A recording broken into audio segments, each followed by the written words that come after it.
Hello everyone, welcome to Inside Research Analytics Weekly Market report.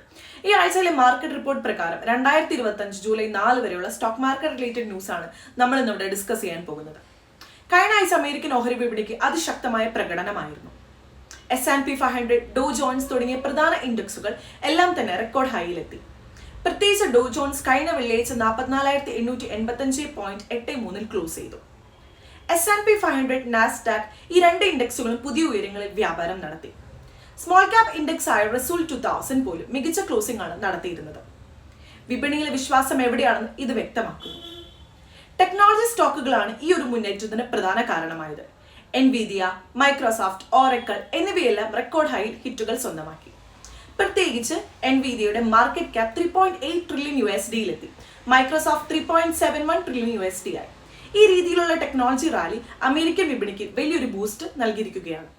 വിപണിയിൽ മാത്രമല്ല, American രാഷ്ട്രീയ പാർട്ടികളിലും വലിയ മാറ്റങ്ങളാണ് ഇപ്പോൾ നടന്നുകൊണ്ടിരിക്കുന്നത്. ഡൊണാൾഡ് ട്രംപിന്റെ വൺ ബിഗ് ബ്യൂട്ടിഫുൾ ബിൽ എന്ന ടാക്സ് ബിൽ പാസ്സായതോടെ വലിയ മാറ്റങ്ങൾ വിപണിയിൽ ഉണ്ടായിട്ടുണ്ട്. അതിനു പിന്നാലെ എലോൺ മാസ്ക് അമേരിക്കൻ പാർട്ടി എന്നൊരു പുതിയ രാഷ്ട്രീയ പാർട്ടിയും പ്രഖ്യാപിച്ചിട്ടുണ്ട്. ഇതുമായി റിലേറ്റഡ് ന്യൂസ് അടുത്ത ആഴ്ചകളിൽ വ്യക്തമാകുന്നതാണ്. അതോടൊപ്പം തന്നെ Q2 റിസൾട്ടുകൾ പുറത്തുവരാൻ തുടങ്ങും. ട്രംപ് ജൂലൈ 9 താരിഫ് അനൗൺസ്മെന്റുകൾ നടത്തുമെന്ന അഭ്യൂഹവും മാർക്കറ്റിലുണ്ട്. ഇതുവരെ ഇന്ത്യയും ചൈനയും തമ്മിലുള്ള ട്രേഡ് ഡീലുകൾ സൈൻ ചെയ്തിട്ടില്ലെങ്കിലും വിയറ്റ്നാം, UK തുടങ്ങിയ രാജ്യങ്ങളുമായി ഡീലുകൾ നടന്നിട്ടുണ്ട്. എന്നാൽ വലിയ രീതിയിലുള്ള നെഗറ്റീവ് ഇമ്പാക്ട് ഒന്നും തന്നെ മാർക്കറ്റിൽ പ്രതീക്ഷപ്പെടുന്നില്ല. വിപണി ഇതിനകം തന്നെ ഇത്തരം അനിശ്ചിതത്വങ്ങൾ ഒരു പരിധിവരെ ഡിസ്കൗണ്ട് ചെയ്തിട്ടുണ്ടെന്ന് ഇതിനർത്ഥം. ഇനിയുള്ള എന്തെങ്കിലും അനൗൺസ്മെന്റുകൾ വലിയ ഓപ്പർച്യൂണിറ്റീസ് ആയി മാറുകയും ചെയ്യാം. കഴിഞ്ഞ ആഴ്ച യൂറോപ്യൻ വിപണികൾ പൊതുവെ ഫ്ലാറ്റ് നിലയിലാണ് ക്ലോസ് ചെയ്തിരിക്കുന്നത്. അതായത് വലിയ മുന്നേറ്റങ്ങളോ ഇടിവുകളോ ഇല്ലാതെ നേരിയ തോതിൽ മാറി നിൽക്കുകയാണ് യൂറോപ്പ്. അതേസമയം ഏഷ്യൻ വിപണികൾ ഇന്ത്യയും ഉൾപ്പെടെ വീക്ക് ടു വീക്ക് അടിസ്ഥാനത്തിൽ ചെറിയ കുറവോടെയാണ് ക്ലോസ് ചെയ്തിരിക്കുന്നത്. ഇന്ത്യൻ വിപണി വെള്ളിയാഴ്ച ബെറ്റർ ക്ലോസിംഗ് കൈവരിച്ചു എന്നത് അനുകൂലമായ ഒരു സിഗ്നലാണ്.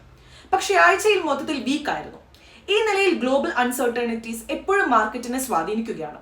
പ്രത്യേകിച്ച് ജൂലൈയിലേക്കുള്ള ഫെഡ് പോളിസി മാറ്റങ്ങളും ഭൗമരാഷ്ട്രീയ സംഘർഷങ്ങളും വിപണി ഉറ്റുനോക്കുകയാണ്. കമോഡിറ്റി മാർക്കറ്റിൽ കഴിഞ്ഞ ആഴ്ച ശ്രദ്ധേയമായ മുന്നേറ്റം ഗോൾഡിലും സിൽവറിലുമാണ് ഉണ്ടായത്. Spot gold $3,337.5 ഉയർന്നിരിക്കുന്നു. അതിനോടൊപ്പം തന്നെ സിൽവർ വലിയ ബ്രേക്ക്ഔട്ട് സാധ്യതകൾ കാണിക്കുന്നുണ്ട്. $37.13 പെർ ഔൺസ് എന്ന നിലയിൽ മികച്ച ക്ലോസിംഗ്. ജൂലൈയിൽ വരുന്ന വേൾഡ് ഗോൾഡ് കൗൺസിലിന്റെ റിപ്പോർട്ടും സെപ്റ്റംബറിലേക്കുള്ള US ഫെഡിന്റെ ഇൻട്രസ്റ്റ് റേറ്റ് കുറവിന്റെ പ്രതീക്ഷയും ഗോൾഡിന് ശക്തിയേകുന്നുണ്ട്. സിൽവർ ഇൻഡസ്ട്രിയിൽ ഡിമാൻഡിന്റെ അടിസ്ഥാനത്തിൽ കൂടുതൽ മുന്നേറാനും സാധ്യതയുണ്ട്. കോപ്പർ, അലുമിനിയം, സിങ്ക് തുടങ്ങിയ മറ്റു ബേസിക് മെറ്റലുകൾ ഫ്ലാറ്റ് അല്ലെങ്കിൽ സ്ലൈറ്റ്ലി വീക്ക് ക്ലോസിംഗ് ചെയ്തപ്പോൾ അയൺ ഓർ മാത്രം മികച്ച പ്രകടനം കാഴ്ചവെച്ചു. ബ്രെന്റ് ക്രൂഡ് ഓയിൽ $68.3 ഉയരുകയും ചെയ്തു. നാച്ചുറൽ ഗ്യാസ് ക്ലോസിംഗ് അല്പം വീക്ക് ആയിരുന്നെങ്കിലും റുപ്പി US ഡോളറിന് അഗെയിൻസ്റ്റ് ആയിട്ട് 85.49 എന്ന ഫ്ലാറ്റ് നിലയിൽ ക്ലോസ് ചെയ്തിട്ടുണ്ട്. ആഴ്ചയാകെ നോക്കുമ്പോൾ കമ്മോഡിറ്റികൾ, പ്രത്യേകിച്ച് ഗോൾഡ്, സിൽവർ മേഖലയിൽ വലിയ ചലനങ്ങൾ കാണാനായിട്ടുള്ള ഒരു വീക്കായിരുന്നു ഇത്. ഇന്ത്യക്ക് വലിയൊരു സാമ്പത്തിക നേട്ടമായി മാറിയിട്ടുണ്ട് വേൾഡ് ബാങ്ക് പുറത്തുവിട്ട ഏറ്റവും പുതിയ ജിന്നി ഇൻഡെക്സ് റാങ്കിംഗ്. ഈ ഒരു ഇൻഡെക്സ് രാജ്യത്തുള്ള ഇൻകം ഡിസ്ട്രിബ്യൂഷൻ എത്ര തുല്യമാണെന്ന് വിലയിരുത്തുന്നതാണ്. സ്കെയിൽ 0 മുതൽ 100 വരെയാണ്. 0 ആണെങ്കിൽ ഇൻകം ഈസ് ഈക്വലി ഡിസ്ട്രിബ്യൂട്ടഡ്, എല്ലാവർക്കും ഒരേ വരുമാനം. 100 എന്നാൽ കംപ്ലീറ്റ്ലി ഡിഫറെന്റ്. 2023 റാങ്കിങ്ങിൽ ഇന്ത്യക്ക് 25.5 എന്ന സ്കോറാണ് ലഭിച്ചിരിക്കുന്നത്. ലോകത്തെ 4ാമത്തെ മികച്ച സ്ഥാനമാണിത്. മുന്നിൽ ഉള്ളത് സ്ലോവാക് റിപ്പബ്ലിക് 24.1, സ്ലൊവേനിയ 24.3 എന്നിങ്ങനെയാണ്. അതായത് ഇന്ത്യയിലുടനീളം വരുമാനം കൂടുതൽ തുല്യമായി ജനങ്ങളിലേക്ക് എത്തിച്ചേരുന്നു എന്ന് ഇത് സൂചിപ്പിക്കുന്നു. ഇതിന് പിന്നിൽ ജെൻഡർ അക്കൗണ്ടുകൾ, direct benefit transfer, Ayushman Bharat insurance പദ്ധതി എന്നിവയുടെ വലിയ പങ്കാണ്.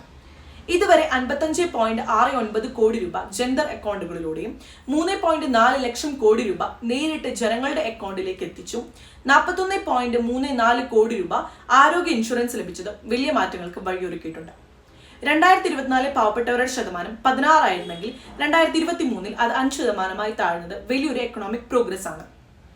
ഇതിന്റെ പശ്ചാത്തലത്തിൽ അമേരിക്കയുടെ ജിനി സ്കോർ 41ഉം ചൈനയുടെ 35 ആണെന്നുള്ളത് വിലയിരുത്തുമ്പോൾ ഇന്ത്യയുടെ മുന്നേറ്റം വളരെ ശ്രദ്ധേയമാണ്. ഈ ഒരു റിപ്പോർട്ട് ഇന്ത്യൻ എക്കോണമിയുടെ സാമൂഹിക നീതിയും ഉൾക്കൊള്ളുന്ന വളർച്ചാ പാതയെ മനസ്സിലാക്കാൻ സഹായിക്കുന്നതാണ്. 2025 ജൂൺ 30 ജൂലൈ 4 ഇടയിൽ ഇന്ത്യൻ വിപണി വ്യത്യസ്ത മേഖലകളിൽ വ്യത്യസ്തമായ പ്രകടനം കാഴ്ചവെച്ചു. Auto 1.1%, metal 1.3%, oil and gas 1.13% മേഖലകളിൽ മികച്ച മുന്നേറ്റം കാണാനായപ്പോൾ ഫിനാൻഷ്യൽ സർവീസും ബാങ്ക് ഇൻഡെക്സുകളും 0.5% എന്ന സ്ഥിരത പുലർത്തി.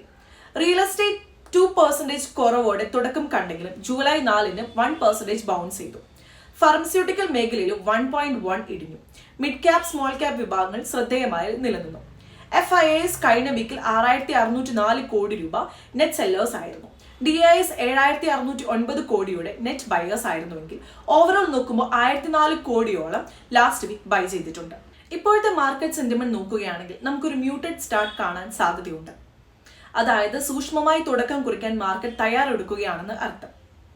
എന്നിരുന്നാലും അമേരിക്കൻ മാർക്കറ്റിന്റെ പോസിറ്റീവ് സെന്റിമെന്റ്, പ്രത്യേകിച്ച് ടെക്നോളജി റാലികൾ, GDP ഡേറ്റ, ട്രംപിന്റെ പൊളിറ്റിക്കൽ അനൗൺസ്മെന്റുകൾ തുടങ്ങിയവയെ അടിസ്ഥാനമാക്കി ഈ ആഴ്ച ഇന്ത്യൻ മാർക്കറ്റ് മുന്നേറാനുള്ള സാധ്യത കൂടുതലാണ്. ട്രംപിന്റെ താരിഫ് അനൗൺസ്മെന്റുകൾ അടുത്ത ദിവസങ്ങളിൽ വരാനിരിക്കുന്നത് കൊണ്ട് തന്നെ അതിന്റെ ചെറിയൊരു ഇമ്പാക്റ്റുകൾ മാർക്കറ്റിൽ ഉണ്ടായേക്കാമെങ്കിലും വലിയ നെഗറ്റീവ് റിയാക്ഷൻ ഒന്നും പ്രതീക്ഷിക്കേണ്ട അവസ്ഥയിലല്ല ഇപ്പോൾ ഉള്ളത്. ഇതിനോടൊപ്പം തന്നെ ഈ ഒരാഴ്ച പല കമ്പനികളും Q1 ഫലങ്ങൾ പ്രഖ്യാപിക്കാൻ പോവുകയാണ്.